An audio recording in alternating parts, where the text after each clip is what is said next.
सियासत की दुनिया में माँ बाप, भाई बहन, बेटी, दामाद कोई कुछ नहीं होता, क्योंकि आदमी जब ऊपर उठना चाहता है तब ये सब रिश्ते और जज्बात बोझ बनकर उसे नीचे घसीट लेते हैं। साल 1984 में आई फिल्म इंकलाब का ये डायलॉग उस किरदार का है जिसे दुनिया उत्पल दत्त के नाम से जानती है।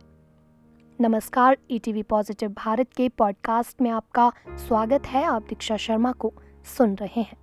आज बात उत्पल दत्त की। आज की पीढ़ी शायद इस नाम से वाकिफ ना हो, लेकिन जब भी भारतीय सिनेमा के इतिहास के पन्ने पलटे जाएंगे तो ये नाम जरूर मिलेगा। इंटरनेट पर उत्पल दत्त का नाम सर्च करने पर एक खिलखिलाता चेहरा नजर आएगा, जिसे देखकर आपके चेहरे पर भी मुस्कान आ जाएगी। जो नाम से नहीं जानते शायद चेहरा देखकर पहचान लेंगे।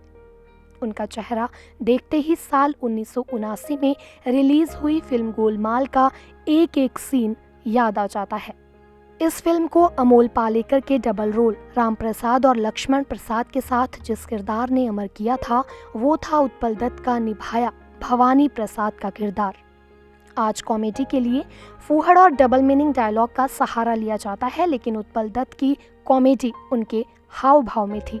29 मार्च 1929 को आज के बांग्लादेश में बारिसाल में जन्मे उत्पल दत्त शुरुआती पढ़ाई के बाद ही थिएटर से जुड़ गए थे। शिलोंग से शुरुआती पढ़ाई करने के बाद कोलकाता पहुंचे थे। उन्हें जैसे उनका पहला प्यार मिल गया था। अंग्रेजी थिएटर से जुड़े कि उसी के हो गए। शेक्सपियर से ऐसा लगाव था कि उनके नाटकों में रच बस जाते थे।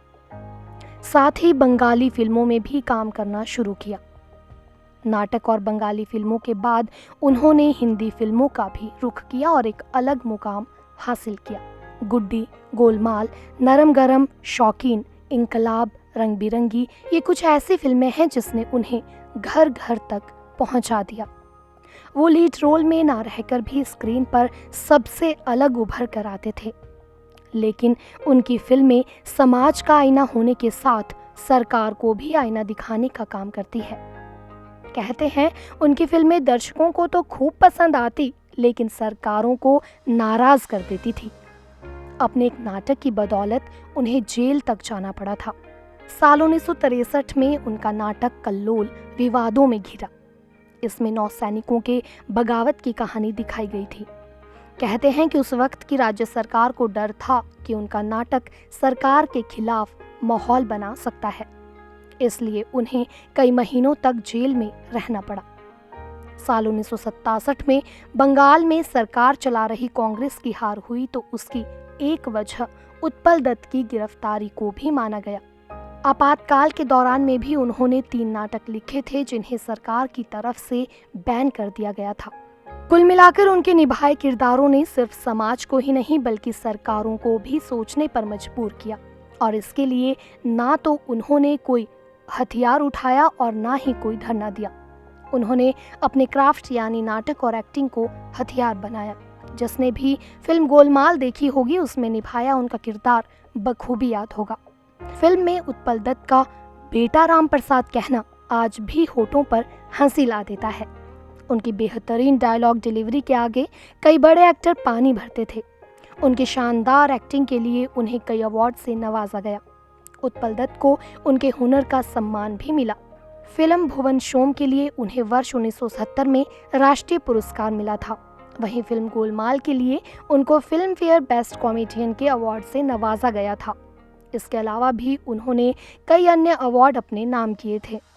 19 अगस्त 1993 को उत्पल दत्त का निधन हुआ और करीब 20 साल बाद उनके नाम से भारत सरकार ने डाक टिकट जारी किया था। आज उत्पल दत्त हमारे बीच नहीं हैं, लेकिन उनकी कहानी सीख देती है कि अपने हुनर की बदौलत आप सिनेमा के पर्दे पर बड़े बड़े सितारों के बीच अपनी चमक भी बिखेर सकते हैं और बड़ी से बड़ी ताकत को भी झुका सकते हैं। उनकी उपलब्धियां कई हैं, लेकिन सबसे बड़ी उपलब्धि है अपनी शानदार एक्टिंग से लोगों का मन मोह लेने की। आशा है आज का सिनेमा कई यादगार लम्हे देने वाले उत्पल दत्त से प्रेरणा लेता रहेगा। उम्मीद करते हैं कि आपको हमारा आज का यह पॉडकास्ट पसंद आया होगा। हमारे साथ बने रहने के लिए आपका शुक्रिया। आपका दिन शुभ हो।